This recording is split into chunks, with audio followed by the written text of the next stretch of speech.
Zoti Berisha sot njoftoi 3 prej zyrtarëve të PD-s, Këlliçin, Nokën dhe Ali Mehmetin për të negociuar shumë shpejt. Pra do jetë një negociat shumë e shpejt. Do jetë shpejt. Gjatë, pra si thosh do ofrohen 6-7 emra që ne I kemi, të gjithë partive të spektrit që nuk kena pas koalicion dhe 11 maj, dhe patjetër do diskutohet kush figurë për shtatet që të gjithë të ndihen të përfaqësuar. Janë emra brenda PD-s apo emra që janë edhe jashtë Partisë Demokratike në këtë grupin e 6-7 emrave që janë të dyja kategoritë, po unë besoj që edhe me emrat e listës së 11 majit kanë pasur emra jo politik, emra artistësh, emra biznesmenësh, emra diaspore, emra profesionistësh, nuk kanë qenë vetëm eksponent politik të Partisë Demokratike.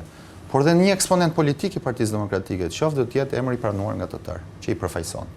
Dhe patjetër duhet të bëjë një fushat model mbi partijake me një administratë në hije që emrat duhet dalin, kush janë 16 administratorët, kush janë 4 nënkryetarët, kush janë drejtorët e punëve mëdha, që të shikojnë. Pra, qeveria hije e Tiranës. Taulan Tusha do zëvendësohet nga ky, Mari Glençatu nga ky, tjetri nga 5D-ja si do zëvendësohet, pastaj administratorët, filani dhe kryetari në fund.